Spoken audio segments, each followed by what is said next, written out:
menyampaikan materinya. Atur nuhun, mangga pandang. Siap. Assalamualaikum warahmatullahi wabarakatuh. Waalaikumsalam. Waalaikumsalam warahmatullahi wabarakatuh. Bismillahirrahmanirrahim. Alhamdulillahirabbil alamin. Wassalatu wassalamu ala asyrofil anbiya wal mursalin sayyidina Muhammadin wa ala alihi wa ashabihi ajmain. Rabbi shrah li sadri wa yassir amri wahlul 'uqdatam min lisani yafqahu qawli. Terima kasih kepada para panitia yang telah memberikan kesempatan saya untuk sharing pengalaman atau bagi-bagi pengalaman tentang perekonomian, terutama perusahaan usaha-usaha ekonomi yang diadakan di pondok pesantren kami. Perkenalkan dulu, saya nama Endang Rahmat, asli kelahiran Tasikmalaya. Siap. 1966. Saya sudah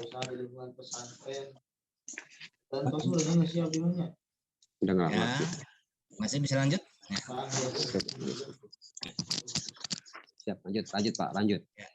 Ya, nama saya Endang Rahmat dari Pondok Pesantren Riyadul Ummah Dakwah Kota Tasikmalaya.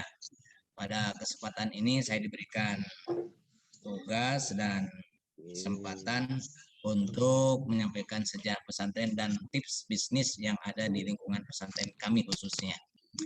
Baik para ibu, para bapak sekalian, semoga kesempatan ini menjadikan barokah dan merupakan pintu bagi kita semua sebagai pengelola pesantren untuk lebih eksis di dunia pesantren dan keumatan.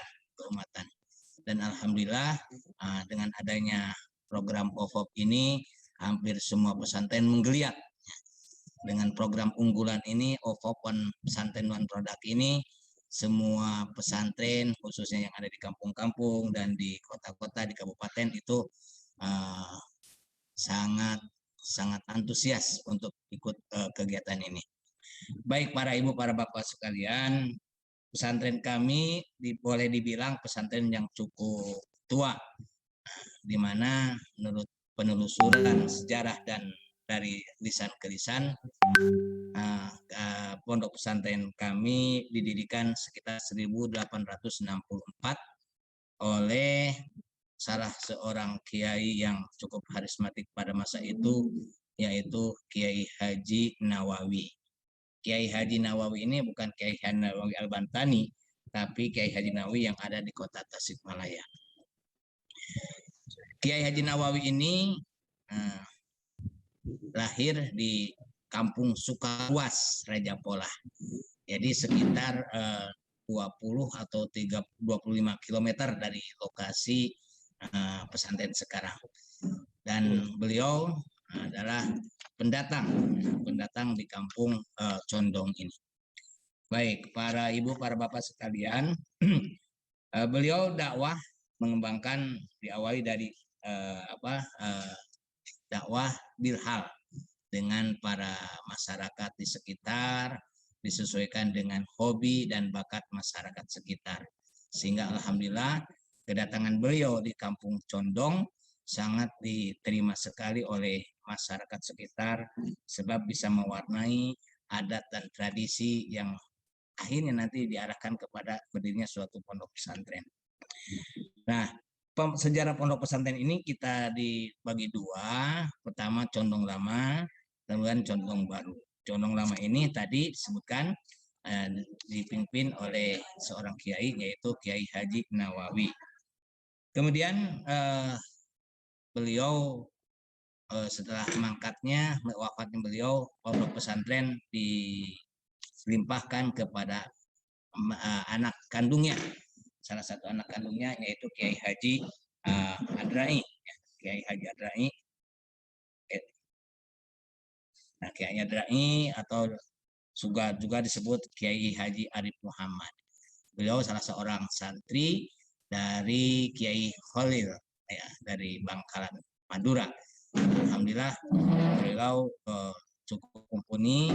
Juga beliau termasuk salah seorang di antara kiai gurunya dari Mama Kudang Tasikmalaya, di mana Mama Kudang itu sangat terkenal di tataran Sunda, ya, Kiai Haji Sujani itu, dan salah seorang daripada gurunya adalah Kiai Haji Adrai Condong ini.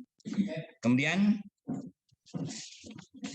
generasi ketiga setelah Kiai Haji Adrai meninggal, maka kepemimpinan pesantren Condong diamatkan kepada menantunya yaitu Kiai Hasan Muhammad yang menikahi salah seorang dari putra Kiai Adrai yang bernama Yang Eyok atau Siti Rokoyah. Bagi Kiai Haji Muhammad, Kiai Adrai adalah guru dan juga sekaligus mertua. Setelah pesantren Condong ini diserahkan kepada beliau, Kiai Haji Hasan Muhammad, maka beliau pindah tempat membuka pesantren baru, yaitu di Kampung Sindang Muli. Kalau sekarang domisilinya di Kecamatan Purbaratu, Kota Tasikmalaya. Kiai Haji Muhammad ini punya banyak putranya, tapi yang laki-laki cuma 2, yaitu Kiai Haji Najmuddin dan Kiai Haji Makmun. Tatkala Kiai Haji Hasan Muhammad meninggal, maka putranya yang masih kecil itu belum memungkinkan memimpin pesantren ini. Maka sementara kepemimpinan pesantren yang keempat dipegang oleh Kiai Haji Damiri. Beliau juga murid dari Kiai Hasan Muhammad dan masih saudara, masih ada turunannya dengan Kiai Haji Hasan Muhammad. Kiai Damiri ini dibantu oleh Kiai Haji Dihyati, juga sama-sama alumni daripada pesantren Condong. Kiai Haji Najmuddin merupakan anak laki-laki yang tertua, masih usia sekitar 15 tahun. Maka tadi kepemimpinan generasi keempat masih dipegang oleh Kiai Haji Damiri. Selanjutnya, tatkala Kiai Haji Najmuddin dimungkinkan untuk memimpin, maka kepemimpinan yang kelima diserahkan kepada Kiai Haji Najmuddin. Kalau orang Condong menyebutnya Mama Mamu. Nama itu singkatan daripada Najmuddin, Mama Najmuddin. Ini merupakan generasi yang kelima menggantikan Kiai Haji Damiri yang sebelumnya diangkat sebagai pimpinan sementara. Pada periode Kiai Haji Najmuddin inilah mulai ada terobosan dengan membukanya MWB, yaitu Madrasah Wajib Belajar, yang sekarang berubah menjadi Madrasah Ibtidaiyah. Itu didirikan sekitar 1945-an. Jadi Kiai Haji Najmuddin memimpin pondok ini dari mulai 1930, dan beliau dibantu oleh adik kandungnya yaitu Kiai Haji Makmun, karena tidak ada lagi saudara yang lain. Sedangkan Kiai Haji Damiri itu fokus kepada Madrasah Ibtidaiyah dan Madrasah Diniyah. Setelah itu Kiai Haji Najmuddin dengan sangat bagus sekali memimpin pesantren sehingga melahirkan beberapa ulama di Tatar Sunda yang pernah belajar dari beliau. Di antaranya yaitu Kiai Haji Ruhiyah dari pesantren Bantar Gedang, kemudian juga ada Kiai Harismatik daerah Tasik Selatan yaitu Kiai Haji OO. Ahli tafsir itu di Kalpagenep juga pernah belajar kepada Kiai Haji Najmuddin ini, di samping ulama-ulama yang lain di daerah-daerah Tasikmalaya, Ciamis, dan Garut dan sekitarnya. Pada 1996 beliau wafat, Allahumma gfirlahu warhamhu wa'afi wa'fanhu, dengan tidak meninggalkan satu pun anak keturunan secara biologis. Jadi beliau tidak mempunyai anak. Karena tidak ada keturunan dari beliau, maka otomatis kepemimpinan diserahkan kepada adik kandungnya yang selama itu juga membantu beliau. Maka generasi ke-6 inilah dipimpin oleh Kiai Haji Makmun, ayahanda kami semua. Pada fase beliau inilah terjadi perkembangan yang sangat-sangat drastis, perkembangan yang sangat signifikan, di mana kami menjadi salah satu pesantren yang mungkin tumbuh berkembang. Alhamdulillah.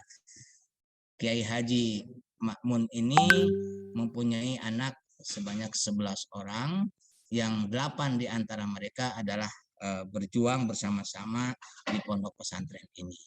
Kiai Haji Ma'mun dengan wawasan yang visioner, dia memasukkan anak-anaknya ke pesantren-pesantren, dan yang jadi pimpinan sekarang adalah Kiai Haji Dibing, dimasukkan ke pesantren Cipasung, kemudian Kiai Haji Mahmud Farid dimasukkan ke Gontor, juga saya sendiri dimasukkan ke pondok pesantren modern Gontor. Maksudnya tiada lain, Pak Kiai Haji Ma'mun ingin menjadikan pesantren ini lebih maju.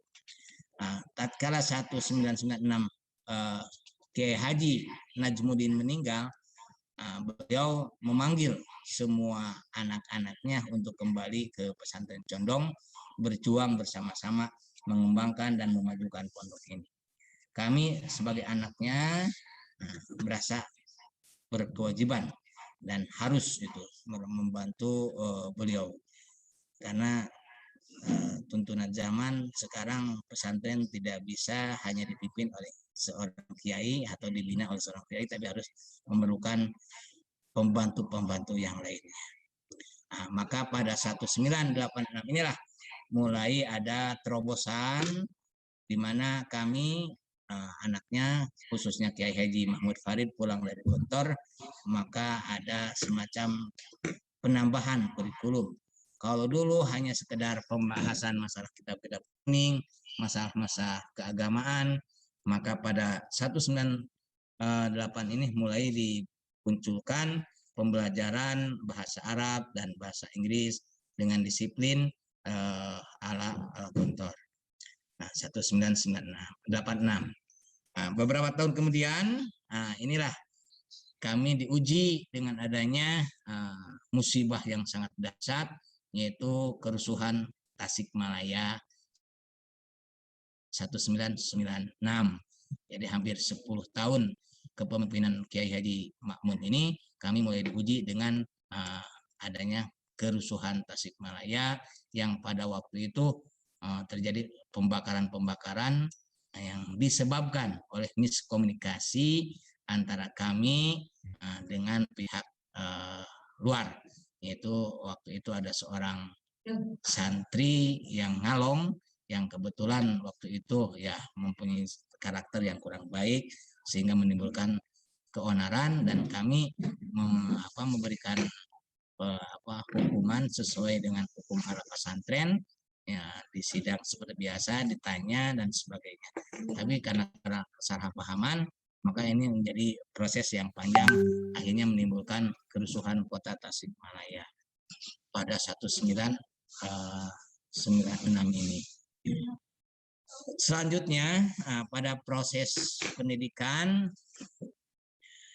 ini disebut Condong Baru. Kenapa disebut Condong Baru? Karena pada kepemimpinan beliau lah mulai dibuka sekolah formal, yaitu dengan membuka SMP terpadu Riyadul Ulum wa Dakwah pada 2001. Nah, dengan cuma murid sekitar 27 orang, kami terus berpacu, kami berjuang sebagaimana pondok ini tidak mati dan angfa linnas. Pada 2001 ini kita mengintegrasikan 3 sintesa kurikulum, yaitu kitab kurikulum pesantren Salafiyah, kemudian kurikulum pondok pesantren modern Al-Gontor, dan kurikulum Departemen Pendidikan Nasional. Diharapkan dengan 3 sintesa kurikulum ini, pondok para santri bisa menjadi ulama yang intelek dan intelek yang ulama. Pada tahun 2004 kita dirikan SMA, ya. Kita dirikan SMA sebagai kelanjutan daripada pendidikan SMP-nya, dan alhamdulillah kita wajibkan ini para santri kita wajibkan berpendidikan berkesinambungan, yaitu 6 tahun. Insya Allah dengan 6 tahun ini para santri mampu untuk menjadi calon pemimpin umatnya. Pada tahun 2000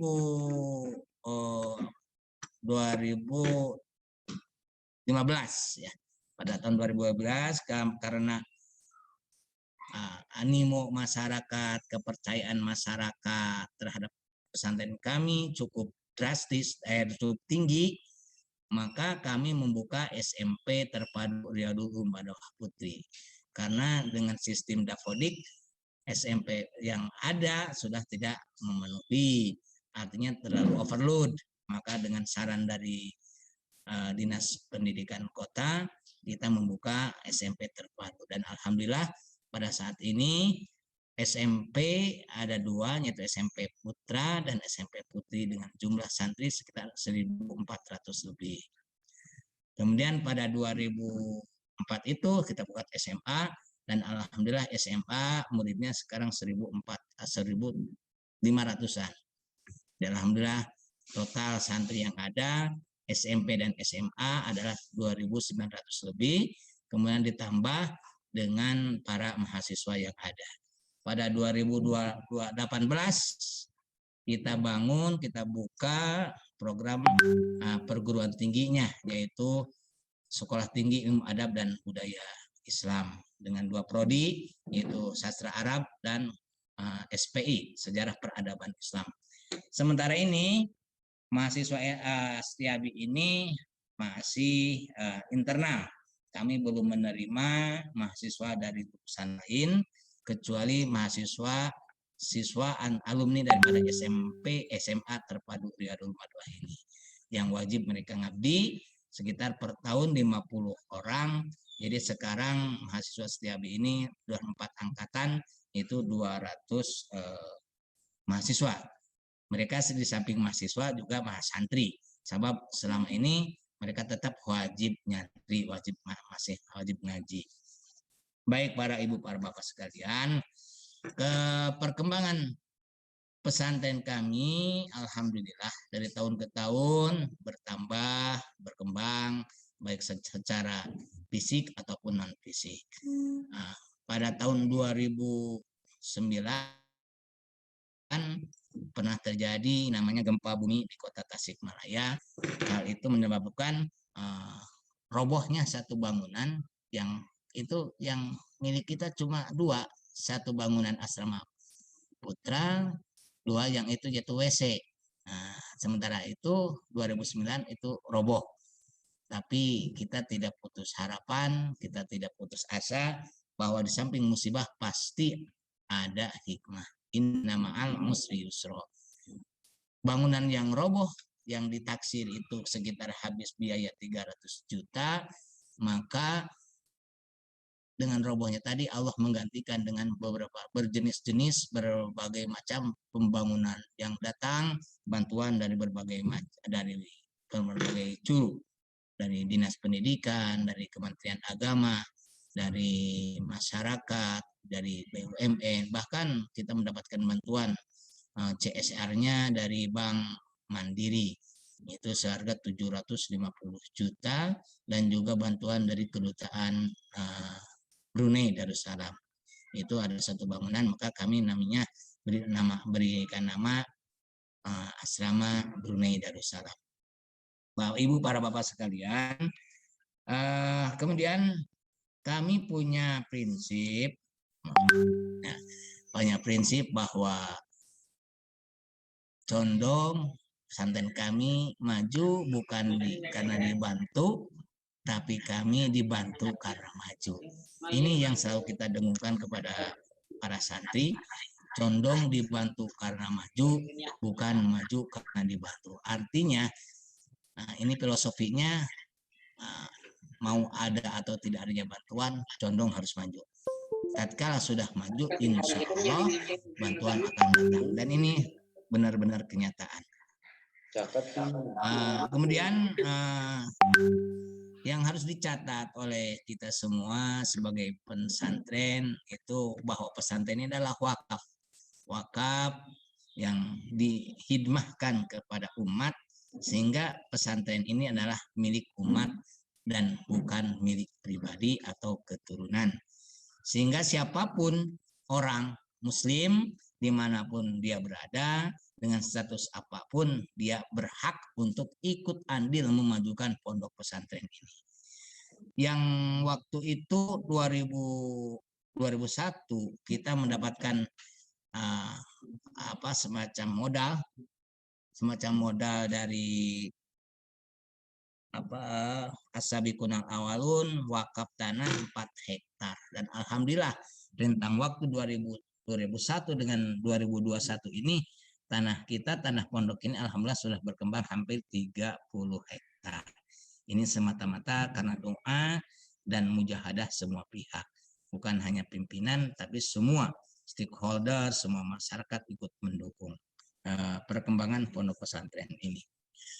Bahkan wakaf yang pertama yang kita miliki adalah sebidang tanah sawah wakaf dari Pangeran Kornel Sumedang, di mana waktu itu sekitar 1860 sekian itu Tasikmalaya masuk ke wilayah Sumedang, sehingga kita mendapatkan bantuan wakaf dari Pangeran Kornel, dan wakaf itu alhamdulillah masih utuh sebanyak 500 bata ya, 500 bata, dan sekarang sudah dikembangkan. Baik, para ibu, para bapak sekalian, kami selalu menanamkan kepada para santri, juga kepada para pengurus yang lain, bahwa hidupilah pondok, tapi jangan menggantungkan hidup dari pondok. Hidupilah pondok, jangan menggantungkan hidup dari pondok. Artinya bagaimana kita berusaha supaya pondok ini maju dengan tidak direcoki dengan masalah ekonomi, pengurusnya, perebutan, paisan posong, perebutan adraki, dan sebagainya. Para ibu, para bapak sekalian, kemudian 1992 kita pernah, waktu itu masih Orde Baru, kita kedatangan tamu, yaitu Bapak Bupati Kabupaten Tasikmalaya. Di samping Bupati ternyata datang juga Pak Kepala Dinas-Dinas. Di antara tamu yang datang 1992 itu tamu dari Dinas Koperasi. Maka waktu itulah kita ditawari pembentukan koperasi. Maka kita membentuk koperasi pesantren, yaitu Kopontren. Kita memberikan Kopontren Minalaka, Mina dari kami, laka untuk kamu. Alhamdulillah perkembangan Kopontren ini cukup signifikan dan berkembang sampai saat ini. Kemudian terutama pada waktu Pak Wakil Gubernur, yaitu Pak Ukman, intens sekali membimbing koperasi pesantren dengan didirikannya Puskopontren, Pusat Koperasi Pesantren di Bandung. Kami selalu ikut, dan alhamdulillah ilmu-ilmu yang diberikan selama pelatihan seperti itu sangat bermanfaat untuk perkembangan ekonomi di pesantren kami. Para ibu, para bapak sekalian, mengenai perkembangan ekonomi dan unit-unit usaha, alhamdulillah ya.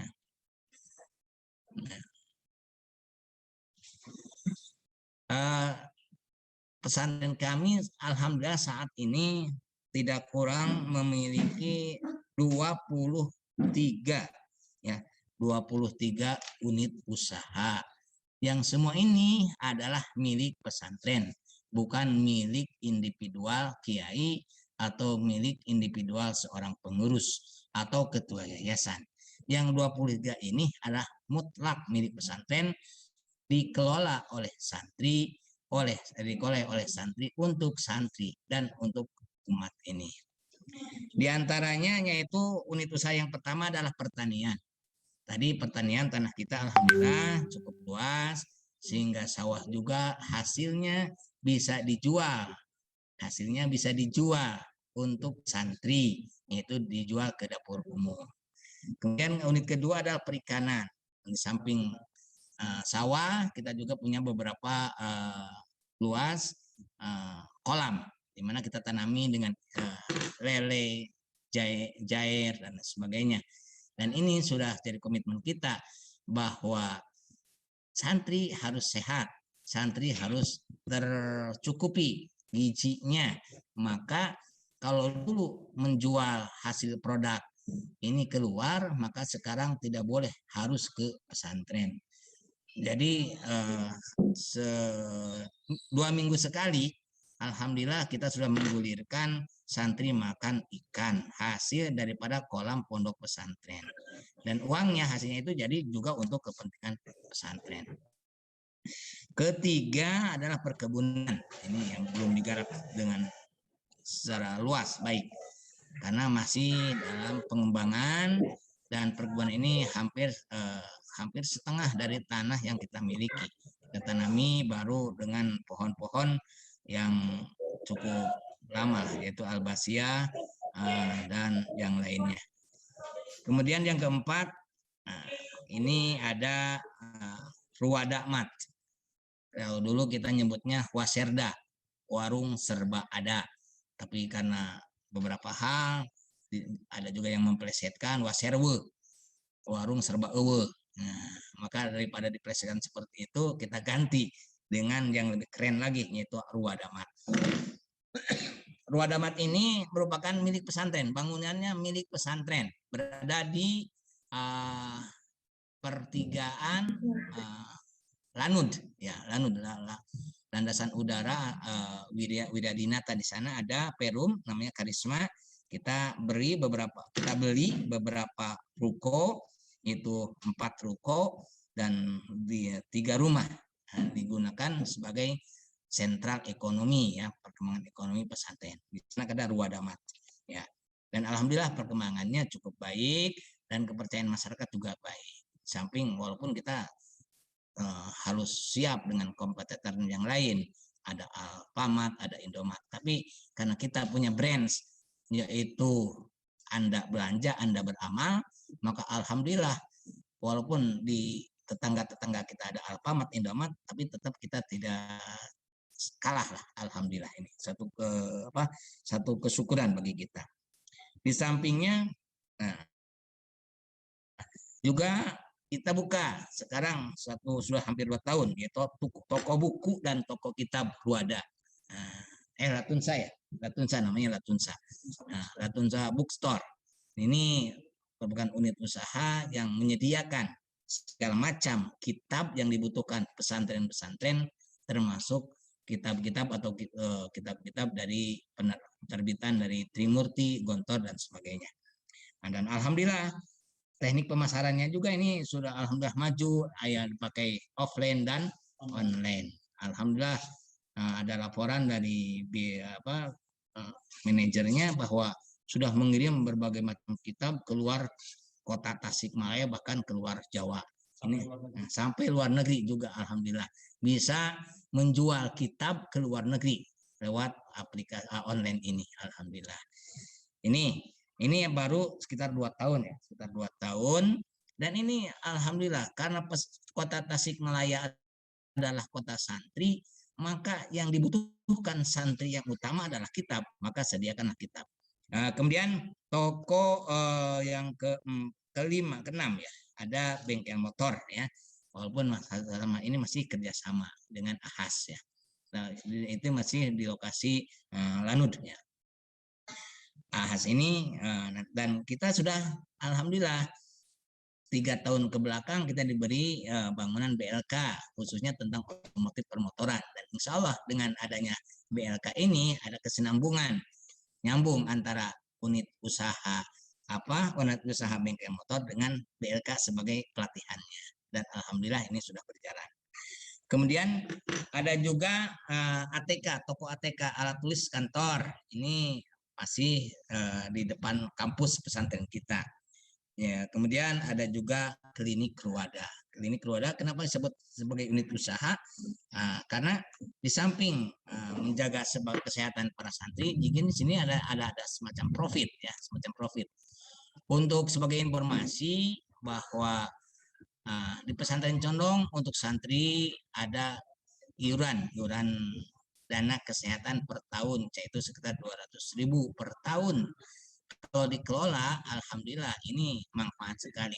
Santri gratis berobat dengan dana tersebut, walaupun berapa kali dan sebagainya, selama 1 tahun.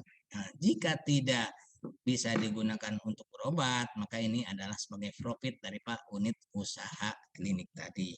Dan alhamdulillah klinik ini sudah mempunyai beberapa dokter yaitu 5 dokter. 2 di antara dokternya itu adalah alumni pondok pesantren kita dan juga merupakan kader dari pondok pesantren ini. Dan mohon doanya, sekarang beliau Dr. Iqbal Muhammad Iqbal ini lagi mengikuti spesialis ya, dokter spesialis, khususnya spesialis penyakit dalam. Harusnya sebenarnya kita menginginkan nanti ada dokter kulit di klinik ini supaya bahasa-bahasa santri buruk bisa dihilangkan dengan sehat ini. Kemudian alhamdulillah yang ke-9 ada Bakeri Latunsa. Ini yang kemarin 2019 kita sebagai juara OPOP nomor di Jawa Barat ini dan dapat hadiah yang cukup fantastis yaitu 600 juta lebih lah ya. Nah, ini Bakeri. Nah, ini dibuka di luar pondok dan sebagai supplier untuk roti-roti di dalam. Nah, ini omsetnya juga cukup bagus dan sampai saat ini pesanan lebih besar daripada kemampuan kita. Jadi pangsa pasarnya cukup tinggi juga. Kemudian ada juga Tailor ini yang membidangi semua kebutuhan pakaian para santri, mulai seragam PSAE, seragam pesantren, seragam olahraga, bahkan pesanan-pesanan lain disediakan oleh Tailor ini.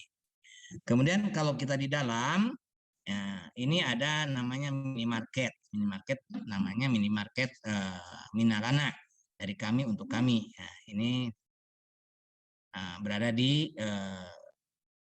dalam kampus pesantren kami. Minimarket ini menyediakan segala macam kebutuhan para santri, khususnya yang keringan. Kemudian ini laundry, ada laundry. Laundry jumlah santri kita sekitar 3.000, itu hampir 60% mereka melondri. Artinya yang 40% mencuci sendiri. Nah, inilah pasar kita yang sangat bagus dan kita kerjasama dengan masyarakat sekitar. Ada 110 atau 120 bibi-bibi, ibu-ibu yang melondri pakaian santri. Dan ini ada mekanisme tertentu, teknik tertentu sehingga ada simbiosis saling menguntungkan baik pesantren ataupun bibi-bibi laundry itu sendiri. Nah, ini ada tekniknya. Kemudian ada Walafa, warung lauk pauk. Walafa ini menyediakan segala macam kebutuhan santri di bidang makanan, khususnya lauk pauk. Tatkala santri tidak senang dengan menu yang ada di dapur umum, santri tidak senang dengan ada makanan menu yang ada di dapur keluarga, maka mereka bisa membeli pilihannya di warung lauk pauk ini. Kemudian juga ada kantin. Kantin ini menyediakan tentang makanan olahan serupa cimo dan lain sebagainya ya. Itu. Nah, ini. Kemudian ada juga Sirkatut Tolabah. Ini dikelola oleh santri mutlak sebagai media pembelajaran. Ada juga barbershop. Nah, jumlah santri putra itu 1.500 orang. Kalau 1.500 orang ini yang dicukurnya 1.000 orang per bulan, yaitu merupakan keuntungan yang sangat menggiurkan. Tapi sementara ini kami masih bekerja sama dengan masyarakat sekitar tentang teknik barbershop ini. Mereka yang bekerja, kita yang gaji juga. Gitu. Kemudian yang ke-18 ini adalah Pujasera, Pusat Jajanan Selera Rakyat. Ini dibukanya hanya seminggu sekali. Menyediakan makanan-makanan rakyat seperti bubur ayam, mie ayam, mie bakso dan sebagainya. Ini kita kerjasama dengan masyarakat dan dengan aturan-aturan tertentu. Dan ini juga alhamdulillah profitnya cukup tinggi juga. Kemudian ada pemasok. Nah, kita punya prinsip bahwa guru itu berjuang tidak mengandalkan kesejahteraan hidupnya dengan hanya sekedar mengajar atau jadi andalnya ngajar. Tidak, dicondong harus berjuang. Masalah ihsan atau apa namanya itu bukan masalah utama, tapi para guru dicondong diberikan kesempatan untuk memasok makanan ringan. Nah, disediakan namanya unit pemasok makanan. Nah, ini hampir semua guru memberikan dengan aturan tertentu jelasnya ya. Nah, kemudian yang nomor 20 ada fotografi. Fotografi ini membidangi masalah perfotoan para santri.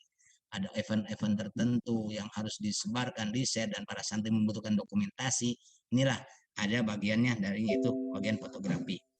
Kemudian juga ada majalah condong. Walaupun tujuan utama adalah sebagai media latihan literasi para santri, tapi alhamdulillah ini juga mengandung profit, di mana para santri diwajibkan dalam daftar ulangnya itu ada anggaran majalah untuk 1 tahun, dan mereka yang menulisnya, mereka yang membacanya, dan mereka yang membuat editor dan sebagainya adalah dari para santri itu sendiri. Kemudian yang ke-22 ada publishing, ya, percetakan. Alhamdulillah kita sudah mencetak beberapa buku, khususnya karangan para santri, khususnya di bidang literasi, yaitu dengan mata venanya. Alhamdulillah sudah mengeluarkan beberapa buku-buku yang diminati oleh para santri. Yang baru ini ada BMT. Ya, BMT untuk condong istilahnya bukan BMT tapi CED, Condong Economic Development. Nah, tujuannya adalah tadi untuk mendongkrak unit-unit usaha yang ada, kemudian bisa menciptakan unit-unit usaha yang lain. CED ini baru berumur 1 bulan ya, 1 bulan. Kemudian yang kita rencanakan yaitu Pertasop, Pertamina Mini, ya, bukan berakan yang mini POM, bukan, tapi ini resmi dengan Pertamina, kerjasama dengan Pertamina dan Bank Syariah Indonesia BSI. Ini berikan informasi aja kepada seluruh peserta, pada Bapak Ibu, bahwa BSI Bank Syariah Indonesia bekerja sama dengan PT Pertamina lagi membumingkan Pertasop ini dengan syarat-syarat yang ringan sekali. Kita kerjasama dengan Pertamina dan BSI membuka ini Pertamina Soft, Pertasop itu untuk bensin dan lain sebagainya. Ini modalnya tidak kurang daripada 250 juta yang bisa dibiayai oleh BSI itu sendiri. Para ibu, para bapak sekalian, nah, ini sampai jam berapa ya? Sampai jam 12 ya. Ini nanti mungkin ada sesi tanya jawab atau apalah. Nah, ini ada beberapa tips yang kita bangun, kan kita kerjakan di pondok pesantren ini. Tips bisnis pesantren kita ada sama, mempunyai peluang. Semua mempunyai peluang yang sama untuk bisnis ini, ya. Caranya tadi analisa kebutuhan santri, dianalisa. Dengan menganalisa kebutuhan santri maka akan terjadi beberapa macam unit-unit usaha seperti di Condong ini. Contoh tadi, kebutuhan santri di bidang pakaian, fashion, maka kita menciptakan tailor. Di bidang makanan, maka kita buka pakai dan sebagainya. Ini semua stakeholder di pesantren cobalah menciptakan peluang dan menganalisa kebutuhan para santri. Mampukah kita? Insya Allah semua santri, semua pesantren bisa, ya, bisa untuk membuka usaha di pesantren dengan tidak meninggalkan tugas utama kewajiban kita sebagai guru, sebagai ustadz, sebagai pembimbing, dan sebagai pejuang di masyarakat, di pesantren. Ya, jadi saya yakinkan bahwa semua pesantren insya Allah mampu dan diberi kemampuan untuk bisa berbisnis di pesantren masing-masing. Kenapa? Karena ada nomor 2, yaitu santri adalah modal. Dengan modal berapapun santri itu adalah modal utama. Jangan sampai ada istilah kita yang membina santri tapi keuntungan bagi masyarakat sekitar yang tidak tahu dan tidak mau kerjasama dengan kita. Nah, kemudian yang ketiga, di Condong ada namanya istilah ekonomi proteksi. economic protection.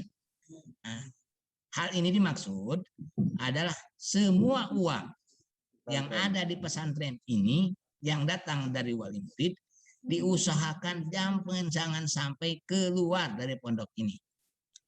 Nah, jadi segala kebutuhan, segala yang dibutuhkan oleh santri kita usahakan tercukupi oleh pesantren. Ini ekonomi proteksi, sehingga dari tahun ke tahun kita bertambah, ya, alhamdulillah bertambah. Kemudian yang keempat, tipsnya itu bahwa bisnis ini harus dilakukan oleh santri, untuk santri, dari santri oleh santri dan untuk santri. Nah, kalau di pesantren sudah ada saham-saham milik si Anu, milik keluarga Anu, itu saya kira itu sulit untuk berkembang. Di Condong tidak ada satupun unit usaha milik pribadi, tapi semua adalah milik pesantren. Dan kebarokahannya insya Allah untuk semua. Kemudian yang kelima ini yang harus dijaga adalah kebersamaan. Sehingga dengan unit-unit usaha tadi dibuat aturan. Aturan ini harus dipatuhi oleh semua, karena kita mengusung kebersamaan bahwa ini adalah milik kita semua, tapi bukan berarti harus dibagi-bagi. Kebersamaan, sehingga tatkala ada yang melanggar terhadap aturan satu unit usaha, maka mereka harus dapat sanksinya. Kemudian yang keenam adalah network dan teamwork. Ya. Networknya kita buat jejaring dengan dunia luar juga tidak mustahil, dengan PT Pertamina, dengan dinas koperasi, dinas UMKM dan sebagainya. Kemudian teamwork. Nah, di Condong ini kita buatkan yang namanya BUMP, Badan Usaha Milik Pesantren, ya, Badan Pesantren. Inilah ada seorang manajernya yang mengurus semua unit usaha yang 24 ini, ya. 24 ini diurus oleh seorang manajer, yaitu kebetulan dalam hal ini Ustadz Budi Syihabuddin. Beliau adalah diberikan tugas untuk bagaimana mengembangkan unit-unit usaha milik pesantren ini. Tapi jangan lupa harus dievaluasi. Siapa yang mengevaluasi? Ya, kita punya acara khusus, yaitu dalam setiap hari Rabu ada namanya Rapim, rapat pimpinan, di mana dalam rapat ini hari Rabu ini semua unsur pimpinan pesantren hadir dan mengevaluasi segala macam kegiatan pesantren, termasuk mengevaluasi masalah BUMP ini. Apa kekurangannya, apa kesalahannya, apa tindak lanjutnya, dan sebagainya. Nah, kemudian BUMP ini punya tugas juga, harus bisa melahirkan unit usaha baru. Nah, dari ini, sebagai contoh, dulu ada minimarket pesantren, maka melahirkan laundry. Dari laundry melahirkan istilahnya walapa dan sebagainya. Dan yang terbaru tadi Bakheri, harus mengembangkan dari Bakheri ini, dari unit usaha Bakheri ini kita munculkan lagi unit usaha baru, yaitu BMT ini atau CID, Condong Economic Development. Nah, dengan semangat seperti ini, insya Allah santri bisa mandiri, pesantren bisa mandiri, tidak menggantungkan kemajuannya pada bantuan orang lain atau bantuan pemerintah. Bukan berarti kita anti bantuan, tapi kita punya prinsip condong dibantu karena maju, bukan maju karena dibantu. Artinya kalau sudah maju, insya Allah ainul yakin intan surullah yansurkum, bantuan akan datang. Alhamdulillah ini sudah dibuktikan di pondok kita. Dan murid kita tadi santrinya sekitar 3.000 orang, mahasiswa 2.200 orang, karyawan. Ini yang paling ini, ya. Yang paling patut kita syukuri, bahwa kita terus membangun dari 2001 sampai sekarang. Alhamdulillah pembangunan tiada henti. Al-Mahad la yanam. Pondok itu tidak tidur katanya. Pembangunan terus kita kebut, dan kita mempunyai karyawan tetap pembangunan itu 60 orang, sehingga cukup tinggi juga pengeluaran untuk karyawan bangunan ini. Kita sampai 25 atau 27 juta per minggu hanya untuk karyawan bangunan. Dan ini merupakan tahadus bin nikmah dan merupakan syukur bin nikmah. Nah, masyarakat bisa kita kita berdayakan. Dan masih ada lagi yaitu ya yang harus kita galakan, yaitu pengelolaan sampah ya. Pengelolaan sampah bukan jadi masalah tapi membuahkan barokah. Di Condong alhamdulillah ada namanya KLH ya, KLH yang membidangi masalah sampah ini. Dan alhamdulillah ini merupakan unit usaha juga di mana mereka dengan sampah-sampah ini mereka bisa membeli mobil. Mobil untuk apa? Untuk mengolah sampah itu sendiri. Nanti ada bank sampah, insya Allah dengan bantuan dari semua pihak dan doa dari semua pihak, kita akan meluncing sampah ini ya, gitu, bank sampah ini. Jadi nanti sampah bukan masalah di masyarakat, tapi sampah adalah berkah. Di mana kita akan menampung sampah-sampah di masyarakat, kita beli dan didaur ulang sehingga menjadikan satu produk produktif lah produksi ini. Mungkin yang itu aja mungkin sementara yang kita sampaikan. Mohon maaf ini bukan menggurui tapi sebagai sharing pengalaman tentang pengelolaan pesantren dan juga pengelolaan unit-unit usaha pesantren. Dan alhamdulillah sebagai tahadus minimatnya sementara ini kesejahteraan guru, ini yang harus jadi catatan, kesejahteraan guru di pesantren Condong alhamdulillah dicukupi dari segala unit usaha pondok ini. Jadi pondok pesantren kami tidak menggantungkan kesejahteraan guru dari SPP atau bahasa santrinya Syahriah. Tapi kita alhamdulillah dengan unit-unit usaha ini bisa memberikan kesejahteraan kepada guru, juga termasuk pengembangan dan perkembangan pesantren secara umum. Sekian, mohon maaf. Semoga ada manfaatnya dan mungkin ada yang bertanya, mari kita diskusi untuk kemajuan pondok lebih maju. Sekian, wassalamualaikum warahmatullahi wabarakatuh. Assalamualaikum warahmatullahi wabarakatuh. Terima kasih Pak Kiai atas masukannya yang untuk Bapak Ibu barangkali menginspirasi sekali bagaimana untuk mengembangkan pesantrennya. Mohon izin yang menjadi mohon izin bertanya. Ya, sebentar Bapak, belum dibuka ya, sebentar. Mohon ditunggu dulu sebentar. Yang bisa kita ambil barangkali ketika pondok kita ingin dilirik oleh pihak lain, maka buatlah pondok kita menarik gitu ya.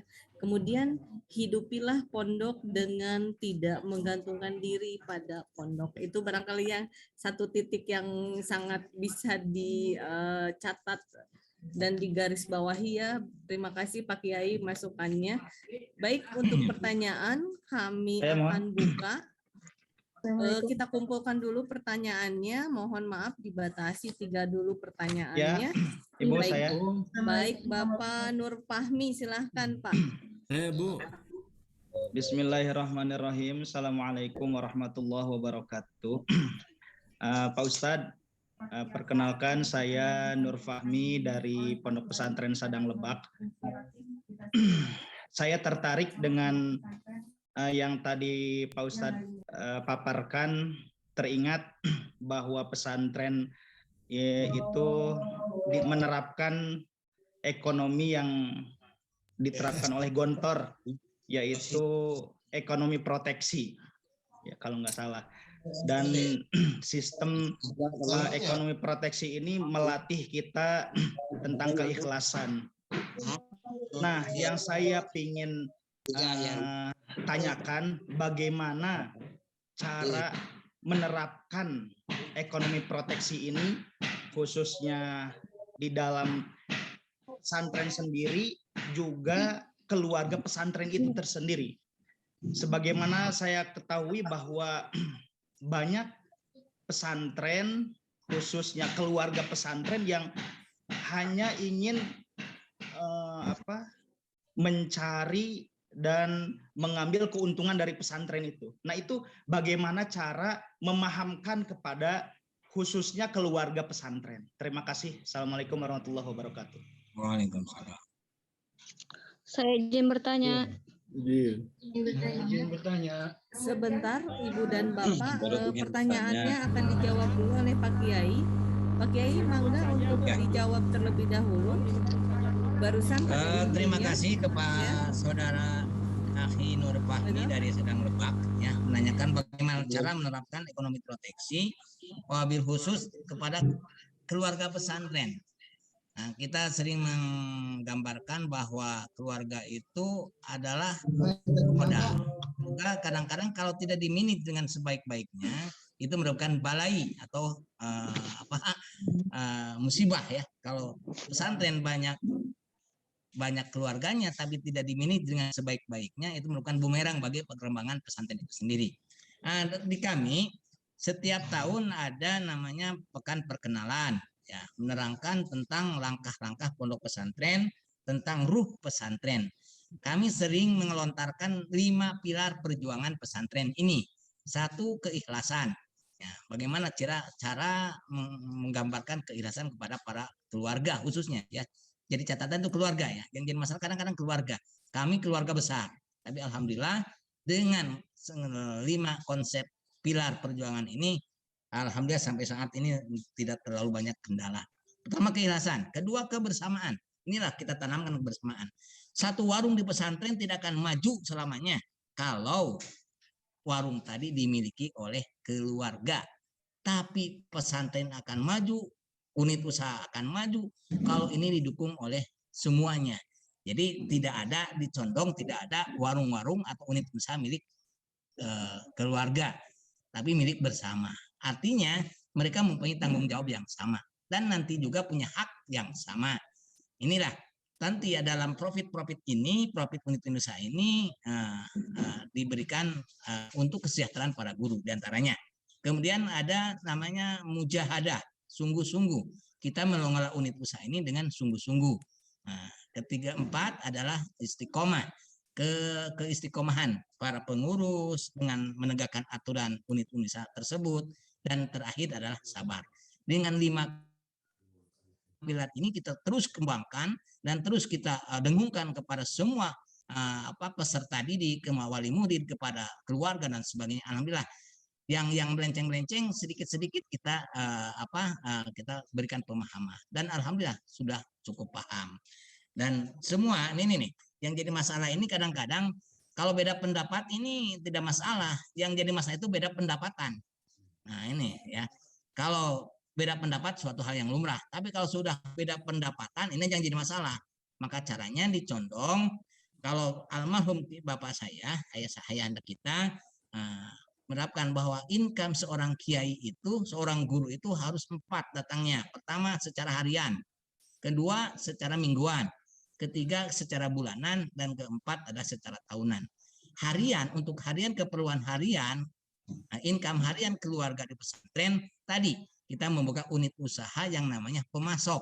Jadi para guru diperkenankan memasok makanan, disimpan di tempat di kantin santri dan dikelola oleh santri. Tidak ada intervensi dari guru tersebut. Mutlak itu adalah milik pondok, tapi yang memasoknya adalah guru-guru. Sehingga setiap hari para guru dapat income untuk menyambung perjuangannya. Itu sementara mungkin. Baik, terima kasih Pak Kiai. Bapak Ibu, mohon sebentar, ditunggu dulu sebentar karena dari pihak pesantren akan menayangkan terlebih dahulu video. Jadi mohon bersabar untuk pertanyaannya. Jadi disimak dulu videonya ya. Terima kasih Bapak Ibu. Siap.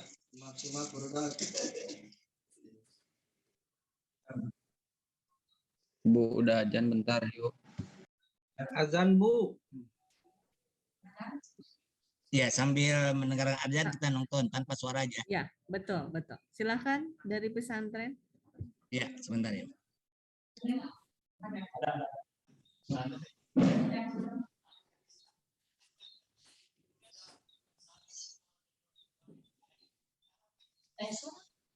Kan ada.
Pendirian lembaga formal dimaksudkan untuk merespon perkembangan zaman yang semakin maju, sehingga generasi muda tidak hanya mampu memahami ilmu agama, melainkan mampu bersaing di dunia yang lebih luas.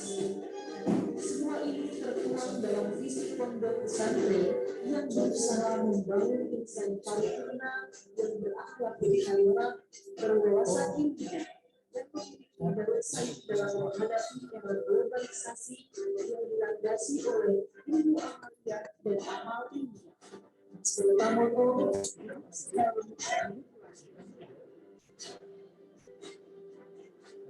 Nah, makanya itu tadi tunjuk coba.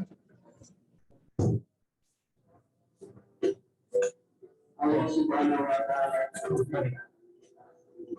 tarik ke teh.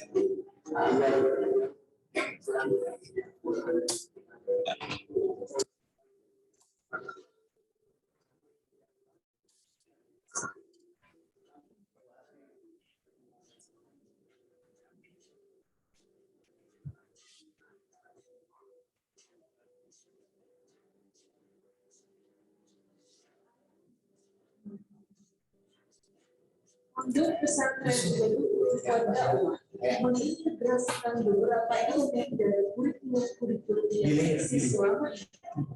Hal ini bertujuan untuk mencegah dikotomis antara kuliah dan kaum. Pesantren juga memadukan integrasi desa kurikulum. Pesantren Salafiyah, pondok modern Darussalam dan pendidikan nasional. Ketiganya diramu menjadi sebuah kurikulum yang terpadu dan saling mengisi kekurangan satu sama lain. Hal ini pula yang mendasari terbentuknya SMP, SMA terpadu.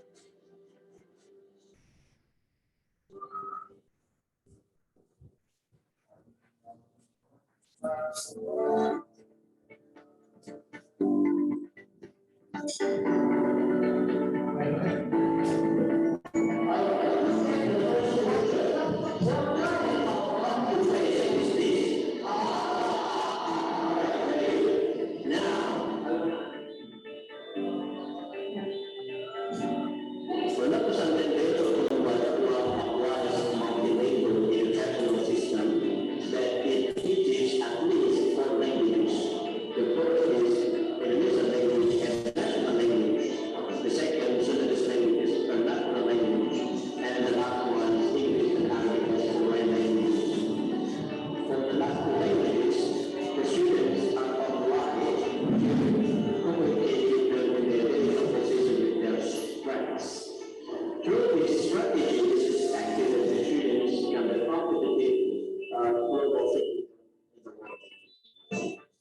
It's international week.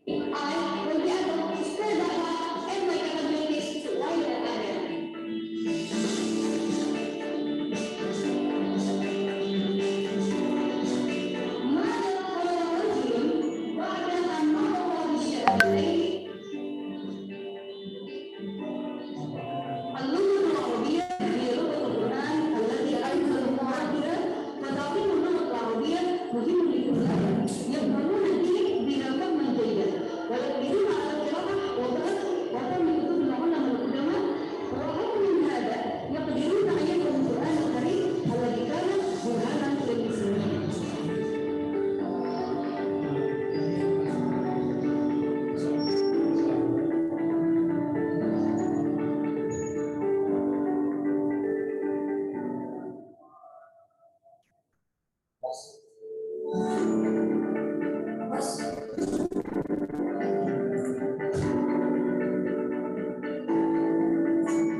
Proses pembelajaran di pesantren Riyadul Ulum wal Da'wah didukung oleh sejumlah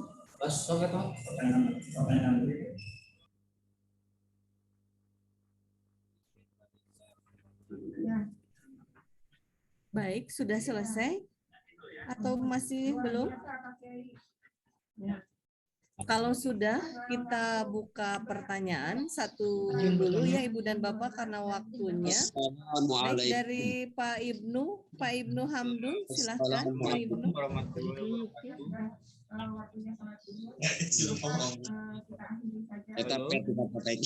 Aduh, muncul. Pak Ibnu, suaranya belum dibuka, Pak. Audionya, Pak Ibnu. Suaranya belum muncul, Pak Ibnu. Ganti. Silakan. Silakan Pak Ibnu, silakan.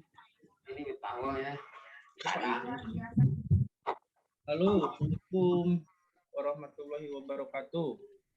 Waalaikumsalam, silakan lanjutkan Pak Ibnu. Waktu Pak Ibnu. Kan Pak Ibnu, Bu. Tanya, Bu. Yang ngantri, Bu. Pak Irfan, bukan Pak Ibnu. Tadi yang dikasih kesempatan Pak Ibnu. Pak Ibnu silahkan. Pak Ibnunya nggak ada, Bu. Ada itu. Nah, 5, yes. Pak Ibnu tidak jadi. Pak Ibnu tidak jadi. Jamaah nih, aduh. Nggak di-unmute. Oh, udah azan, Bu. Dicabut dulu paling. Baik, kalau Pak Ibnu tidak jadi, kita persilahkan yang lain. Silakan, Mangga, siapa? Bu, Assalamualaikum warahmatullahi wabarakatuh. Assalamualaikum warahmatullahi wabarakatuh. Ya, Mangga Pak. Assalamualaikum warahmatullahi wabarakatuh. Dari Warung Saya Kondang. Irfan dari Pondok Pesantren Al-Falah Al-Munawwaroh. Ya, Mangga Pak Irfan dulu ya. Ya, dari Silakan Pak Irfan. Lanjut Pak Irfan, Mangga. Izin bertanya kepada Gimana, Pak Bu? Kiai. Dari mana, Bu? Tadi Pak Kiai menyampaikan sebuah informasi yang cukup menyenangkan bagi saya soal informasi kerjasama dengan BRI Syariah, kalau nggak salah tadi sama Pertasop yang dan Pertamina itu, Bu. Kurang lebih 3 bulanan yang lalu saya pernah mengikuti kumpulan di Bekasi, itu yang memfasilitasinya yaitu Ansor Bekasi untuk pesantren kerjasama dengan Pertamina dengan program Pertasop tersebut. Nah, sampai sekarang itu belum ada tindak lanjutnya, Pak Kiai.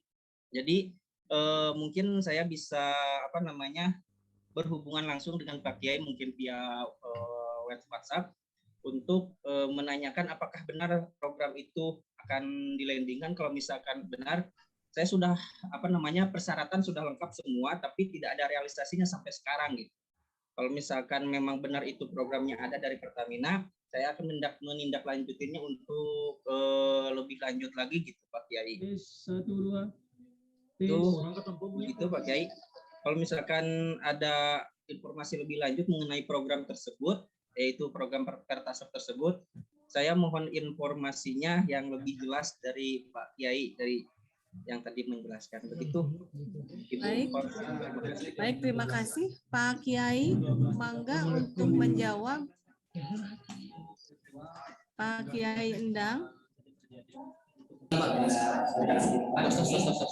Tentang Parkasot ini, alhamdulillah kami sudah di ACC, sudah di verifikasi oleh Pertamina dan BSI itu sendiri. Jadi langkah-langkah yang kita lakukan langsung aja datang ke BSI, Bank Syariah Indonesia itu, dan insya Allah mereka akan memfasilitasi mengkomunikasikan dengan Pertamina-nya. Dan alhamdulillah tanah tidak terlalu luas, cukup berapa meter, dan itu katanya untuk satu tangki saja. Jadi kita sudah ya dengan PSI-nya aja langsung lah, Pak Ipan hubungi Bank Syariah Indonesia itu, baik ex BNI sana atau ex BRI sana atau ex BSM, itu bisa semuanya itu sudah satu. Dan mereka alhamdulillah saat kami sudah datang dan verifikasi dan sudah di ACC, tinggal pembangunan selanjutnya.